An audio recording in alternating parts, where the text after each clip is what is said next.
जय हिंद बच्चों। कल हमने पढ़ा था प्रेजेंट कॉन्टिन्यूअस टेंस के बारे में। आज हम पढ़ेंगे प्रेजेंट इंडेफिनिट टेंस के बारे में। प्रेजेंट इंडेफिनिट टेंस क्या होता है? प्रेजेंट? अगर मैं एक टाइम लाइन बनाऊं, ठीक है, आप यहाँ प्रेजेंट में खड़े हो, ठीक, ये है आपका पास्ट, ये है आपका फ्यूचर, ठीक। कोई ऐसा काम जिसमें फ्रीक्वेंसी हो, जो बार बार होता है, यहाँ भी होता है, यहाँ भी होता है, यहाँ भी होता है, यहाँ भी होता है, यहाँ भी होता है, जिसकी कोई ना कोई फ्रीक्वेंसी है, चाहे वो रेगुलर काम हो, चाहे वो काम इरेगुलर हो, चाहे वो काम रोज़ होता हो, चाहे वो काम कभी कभी होता हो, तब वहाँ होता है हमारा प्रेजेंट इंडेफिनिट टेंस। आप कभी भी ऐसा सेंटेंस देखो जिसमें फ्रीक्वेंसी है, तो उसमें आपको लगेगा इस वाक्य के अंत में ताहती हेते हैं आएंगे ही आएंगे। आप एक बार चेक करके देख लो, जैसे मैं स्कूल जाता हूँ, इसमें फ्रीक्वेंसी है, अगर आप एक बार गए तो पास्ट इंडेफिनिट हो जाएगा। लेकिन अगर इसमें आप फ्रीक्वेंसी देखेंगे, यार मैं तो स्कूल जाता हूँ, मैं खेलता हूँ, उसमें देखोगे कि एक बार नहीं, आपने कई बार खेला है, इसलिए बोल रहे हैं कि हाँ मैं क्रिकेट खेलता हूँ, मैं पढ़ाई करता हूँ। एक दिन के लिए नहीं बोल रहे हैं आप, जो काम आप रोज़ करते हैं वही होता है प्रेजेंट इंडेफिनिट। हो सकता है वो कभी कभी करते हों या फिर रेयरली करते हों, ठीक है। अब हम पढ़ेंगे इसी स्ट्रक्चर के बारे में। क्या होता है स्ट्रक्चर? इस टेंस का जो स्ट्रक्चर होता है उसमें सब्जेक्ट होता है। सब्जेक्ट क्या हो सकता है? एक नाउन हो सकता है, एक प्रोनाउन हो सकता है। जो नाउन होगा वो या तो सिंगुलर हो सकता है या तो प्लूरल हो सकता है। ठीक वैसे ही प्रोनाउन भी या तो सिंगुलर हो सकता है या तो प्लूरल हो सकता है। अगर प्रोनाउन सिंगुलर है तो कौन सा हो सकता है? ही, सी, इट, ठीक, थर्ड पर्सन सिंगुलर। उसके बाद प्लूरल हो सकता है। प्लूरल में कौन कौन से आएंगे? ही, सी, इट का प्लूरल क्या होता है? दे, और बी, और यू, ठीक है। ये हमारे प्लूरल प्रोनाउन, ये हमारे सिंगुलर थर्ड पर्सन सिंगुलर, ठीक। एक होता है आई, ये फर्स्ट पर्सन सिंगुलर, एक होता है यू, ये सेकंड पर्सन सिंगुलर, ठीक है। उसके बाद हेल्पिंग वर्ब होती है। प्रेजेंट इंडेफिनिट टेंस में कोई भी हेल्पिंग वर्ब नहीं होती है, ठीक। उसके बाद क्या होता है? मेन वर्ब होती है। मेन वर्ब में क्या होता है कि अगर आपने सिंगुलर सब्जेक्ट यूज किया, ही, सी, इट, और सिंगुलर नाउन में जैसे बॉय सिंगुलर नाउन, ठीक, तब आप यूज करेंगे एस या ई एस, ठीक। उसके बाद ऑब्जेक्ट लिखेंगे। अगर आपने प्लूरल प्रोनाउन यूज किया है या फिर प्लूरल नाउन यूज किया है, जैसे बॉयज़, ठीक है, तब आप यहाँ यस या यस नहीं लगाओगे। जैसे अगर आपने सब्जेक्ट में यस या यस लगा दिया तो वर्ब में नहीं लगाओगे, वर्ब में लगा दिया तो सब्जेक्ट में नहीं लगाओगे। और कभी ऐसा हो सकता है कि आपको दोनों में से एक चेंज करने की ज़रूरत पड़े, तो आप सब्जेक्ट के हिसाब से वर्ब को चेंज करेंगे, ठीक है। जैसे ही रीड अ बुक लिखा हुआ है, ठीक, यहाँ पे सब्जेक्ट देखो थर्ड पर्सन सिंगुलर है, तो हमने बताया कि थर्ड पर्सन सिंगुलर होगा तो आपको यहाँ एस या एस यूज करना पड़ेगा। अब ये सेंटेंस सही हुआ। जैसे दे गोज टू मार्केट, यहाँ पे देखिए ये कौन सा प्रोनाउन है? Plural pronoun. अगर प्रोनाउन प्लूरल है तब आपको यहाँ से एस या एस हटाना पड़ेगा, ठीक है। ये रहा हमारा अफर्मेटिव, ठीक, अफर्मेटिव। अब हम पढ़ेंगे कि निगेटिव कैसे बनता है इसका। सब्जेक्ट में वही नाउन हो सकता है या प्रोनाउन हो सकता है। नाउन होगा तो या तो सिंगुलर होगा या तो प्लूरल होगा, प्रोनाउन होगा तो या तो सिंगुलर होगा या तो प्लूरल होगा। हेल्पिंग वर्ब होती नहीं है। मेन वर्ब में ऐसे एस लगाते हो अकॉर्डिंग टू सब्जेक्ट, ठीक है। जब नॉट लिखते हो आप, जब आप नेगेटिव सेंटेंस बनाते हो, नेगेटिव, तब नॉट कहता है कि मैं अकेले कभी नहीं आऊँगा। 99% केस ऐसे हैं जिसमें नॉट कहता है मैं अकेले नहीं आऊँगा, जब भी आऊँगा मैं अपने साथ हेल्पिंग वर्ब लेके आऊँगा। और आपको पता है कि प्रेजेंट इंडेफिनिट टेंस में कोई भी हेल्पिंग वर्ब नहीं होती है। जिसकी कोई हेल्पिंग वर्ब नहीं होती है उसकी हेल्पिंग वर्ब डू होती है। ठीक, डू को हम डमी डू कहते हैं। ठीक, क्या कहते हैं? डमी डू, नकली डू। ठीक है, ये नकली वर्ब होती है जो हेल्पिंग वर्ब का काम करती है। ठीक, कैसे? यहाँ पे एक सब्जेक्ट लिखा हुआ है, एक सेंटेंस लिखा हुआ है, सब्जेक्ट है ही। ठीक, वर्ब लिखी हुई है गोज। आपने पढ़ा है कि सब्जेक्ट सिंगुलर होता है तो उसके साथ हम एस या ईएस लगाते हैं। ये बात आपने अफर्मेटिव सेंटेंस में पढ़ी हुई है। लेकिन आपने कॉन्टिन्यूअस टेंस में ये भी पढ़ा है कि जो ही की जो सब्जेक्ट जो हेल्पिंग वर्ब आती है वो सब्जेक्ट के अकॉर्डिंग आती है। तो जो हेल्पिंग वर्ब बन गई है अब ये सब्जेक्ट के अनुसार आएगी, अब मेन वर्ब नहीं आएगी, अब सब्जेक्ट के अनुसार हेल्पिंग वर्ब आएगी। तब आपको यहाँ से ईएस हटा के यहाँ आपको जोड़ना पड़ेगा। ठीक, दूसरा सेंटेंस, इस वाले सेंटेंस में आप देखिए जो वर्ब आती है अकॉर्डिंग टू द सब्जेक्ट आती है, ये है प्लूरल, तो हमको प्लूरल वर्ब लिखनी पड़ेगी। प्लूरल वर्ब में एस या एस कभी नहीं लगता है, तो आपको एस या एस यहाँ से हटाना पड़ेगा। अब देखो क्या हेल्पिंग वर्ब में लगेगा कि नहीं लगेगा? हेल्पिंग वर्ब में एस या एस तभी लगेगा जब सब्जेक्ट सिंगुलर हो, वो भी थर्ड पर्सन सिंगुलर हो, थर्ड पर्सन। ठीक, इस बात का याद रखना, थर्ड पर्सन सिंगुलर। ठीक है, तो ये सेंटेंस अब करेक्ट हो गया है। अगर ही होता तो यहाँ डजा जाता, सी होता तो डजा जाता, किसी का नाम होता अगर वो नाम सिंगुलर है तब फिर डज हो जाता। ठीक, जो हमने आपको बताया डमी डू, डमी डू के बारे में जो मैंने बताया कि जिसके पास कोई भी हेल्पिंग वर्ब ना हो, अगर हम नेगेटिव सेंटेंस बना रहे हैं और जिसके पास कोई हेल्पिंग वर्ब ना हो तो उसकी हेल्पिंग वर्ब बनता है डू। ठीक, ऐसा नहीं कि प्रेजेंट इंडेफिनिट टेंस में ही होता है ऐसा ये पास्ट इंडेफिनिट, जिसके पास कोई वर्ब नहीं होगी, जैसे पास्ट इंडेफिनिट है ही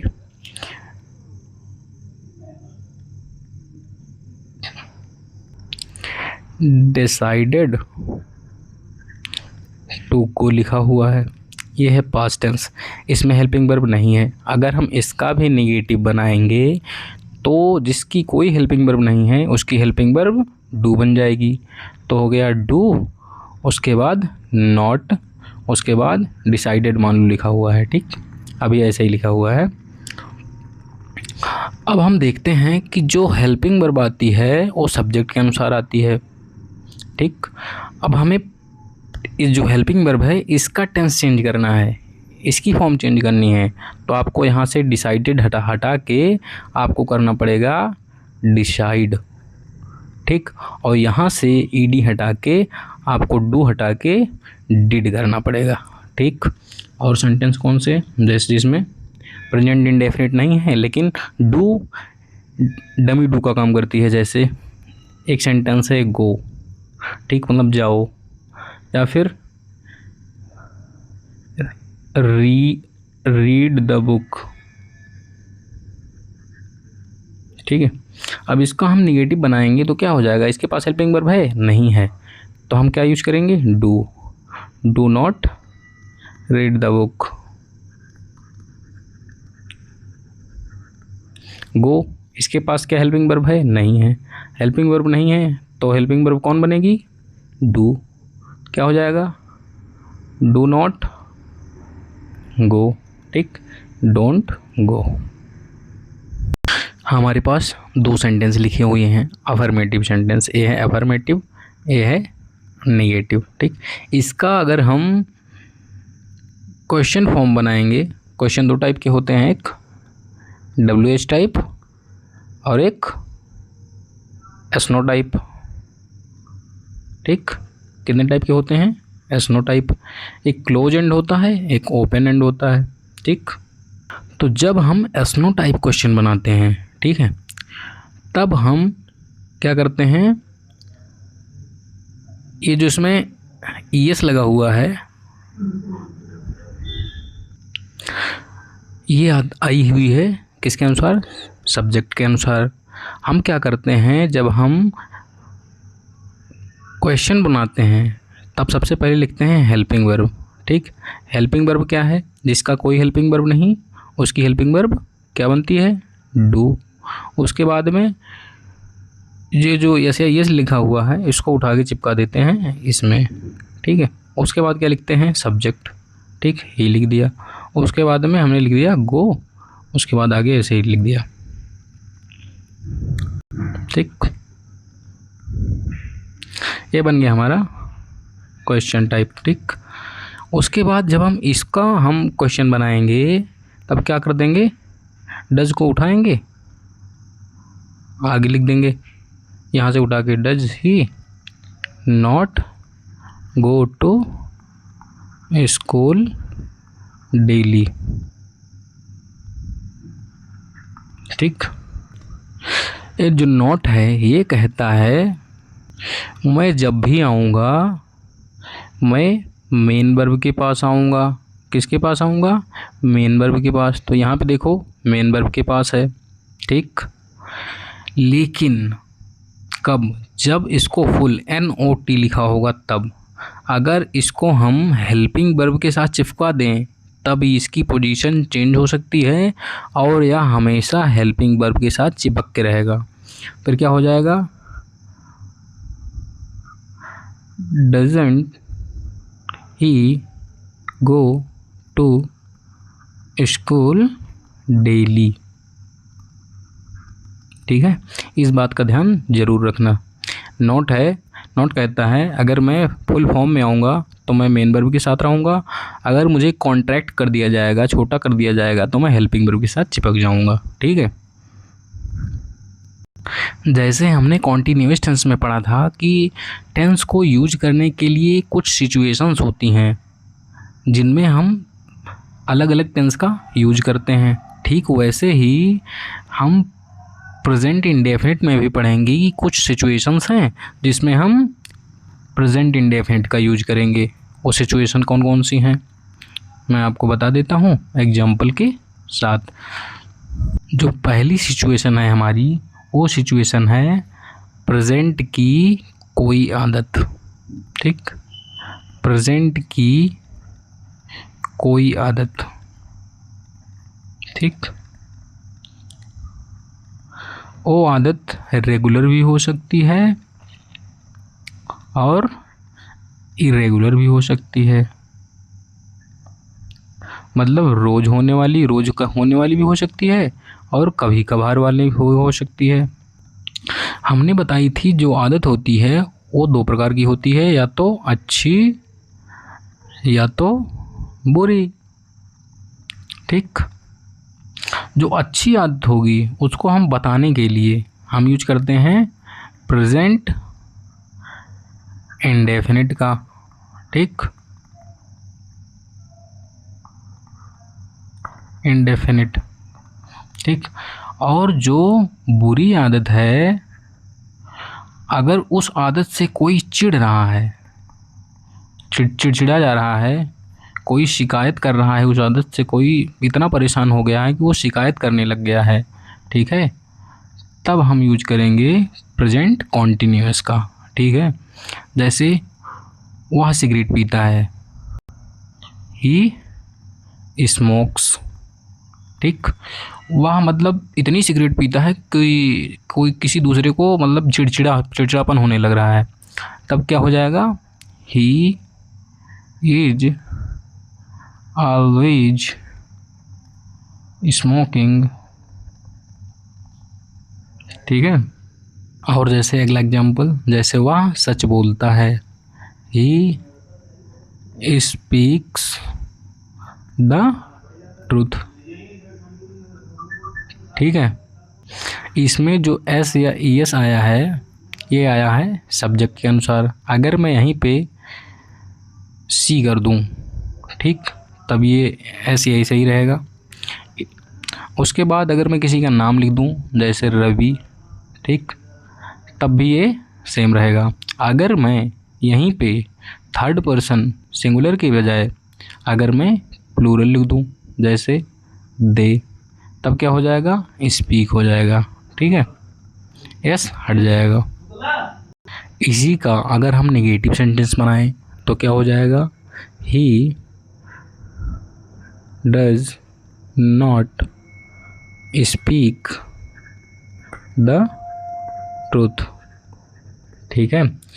तो हेल्पिंग यहाँ से एस या ई एस हट के चला जाएगा हेल्पिंग वर्ब के साथ, ठीक। अगर इसको मैं क्वेश्चन फॉर्म बनाऊँ तो क्या हो जाएगा, does he not speak the truth. इतना स्लो पढ़ा रहा हूँ मैं, अगर इसके बावजूद भी समझ में ना आए तब फिर मेरी गलती नहीं है, तब आपकी गलती है। आप रिवीजन नहीं कर रहे हो और आप पढ़ नहीं रहे हो, ठीक है। अगर मैं नॉट को कॉन्ट्रैक्टेड फॉर्म में लिख दूँ, ठीक है, तो क्या हो जाएगा, doesn't he speak the truth, ठीक है। तब ये नॉट उठ के आगे चला जाएगा। नहीं तो अगर मैं कॉन्ट्रैक्टेड फॉर्म में नहीं लिखूँगा तब नॉट हमेशा मेन वर्ब के पहले रहेगा। और कौन सी आदत है, जैसे वह ब्रश करता है, क्या करता है, ब्रश करता है, क्या हो जाएगा, ही ब्रशेस द टीथ। वह शी ड्रिंक्स मिल्क डेली। वह रोज़ दूध पीती है, ठीक है। अगर इसका निगेटिव बनाएंगे तो क्या हो जाएगा, she does not drink milk daily. अगर मैं सिर्फ इतना लिखूं, शी ड्रिंक्स, ठीक है, यस, तो क्या हो जाएगा, इसका मतलब वह पीती है, वह दारू पीती है, ठीक है। ड्रिंक का मतलब दारू पीना होता है, ठीक है। जब तक आप अगर ऑब्जेक्ट नहीं लिखोगे तब तक पता नहीं चलेगा, तब तक यही पता चलेगा कि वह दारू पीती है, ठीक है। जैसे ही टेक्स अ बाथ लिखा हुआ है, ठीक, वह नहाता है, बात है। और एक बात ये होता है BATHE, ठीक है। जो ये वाला है ये है वर्ब, ये है नाउन। यहाँ पे देखो आर्टिकल, ये है आर्टिकल लिखा हुआ है, डिटरमिनर। डिटरमिनर के बाद हमेशा नाउन लिखे जाते हैं, ठीक है। तो ये है हमारा नाउन। अगर मैं इसको वर्ब बना के लिखूं तो क्या हो जाएगा, ही बाथ्स, ठीक है।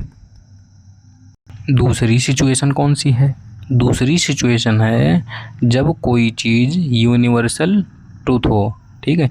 यूनिवर्सल ट्रूथ, इसका क्या मतलब है, जब कोई चीज़ कुछ भी हो वो हमेशा सत्य हो, जो हमेशा सत्य हो।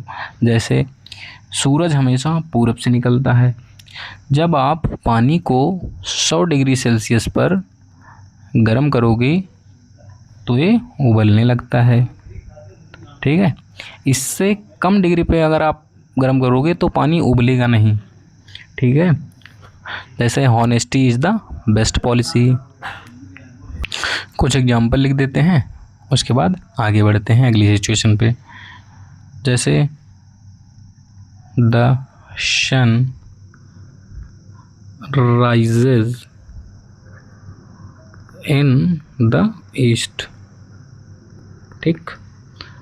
दूसरा, water boils at 100 degree Celsius, ठीक है। Honesty is the best policy. जैसे हर चमकने वाली चीज़ सोना नहीं होती, और बहुत सारे हैं जितने भी आपको, जैसे जितनी थियोरी, ठीक, वो सब सत्य हैं, ठीक, वो सब हमेशा प्रेजेंट इंडेफिनिट में लिखी जाएंगी। जितने रूल्स हैं वो सब लिखे जाएंगे प्रेजेंट इंडेफिनिट में। किताब में जितने भी तुमको रूल मिलेंगे वो सब प्रेजेंट इंडेफिनिट में मिलेंगे, ठीक है। जितनी थियरी मिलेंगी, मैथ में भी जो रूल्स मिलेंगे, जो क्या बोलते हैं परिमेय, वो बोलते हैं प्रमेय, वो सब मिलेंगी किस में, प्रेजेंट इंडेफिनिट में। और आपका डेली रूटीन, चाहे वो रेगुलर हो चाहे वो इरेगुलर हो, ठीक है। एग्जाम्पल, जैसे मैं विद्यालय जाता हूँ, मैं हमेशा विद्यालय जाता हूँ। वह नहाती है, हम हर रोज़ इंग्लिश पढ़ते हैं। We study English every day, ठीक है। स्टडी मतलब अध्ययन करना, रीड मतलब पढ़ना, किताब खोल के पढ़ना वो है रीड, और अध्ययन मन लगा के, ध्यान लगा के पढ़ना वो है अध्ययन करना, ठीक है, स्टडी अध्ययन। अगली सिचुएशन है हमारी परमानेंट सिचुएशन, ठीक है, परमानेंट सिचुएशन। जैसे I like T,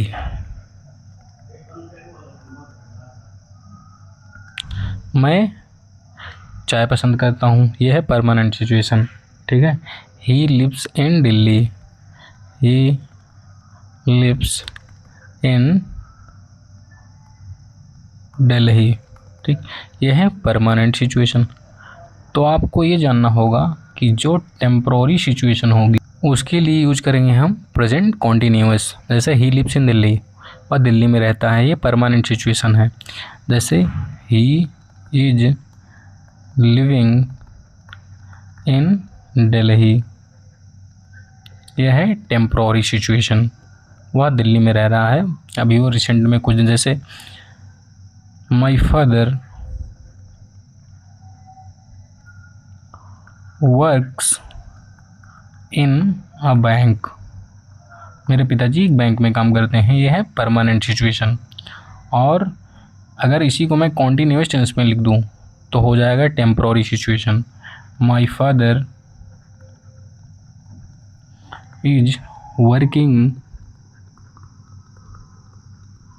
in a bank, ठीक है। ये किसका मतलब हुआ कि मेरे पिताजी अभी कुछ दिन से काम कर रहे हैं, इसके पहले कहीं और काम कर रहे थे, ठीक है। कुछ है हमारी डबल मीनिंग वर्ब्स। अगर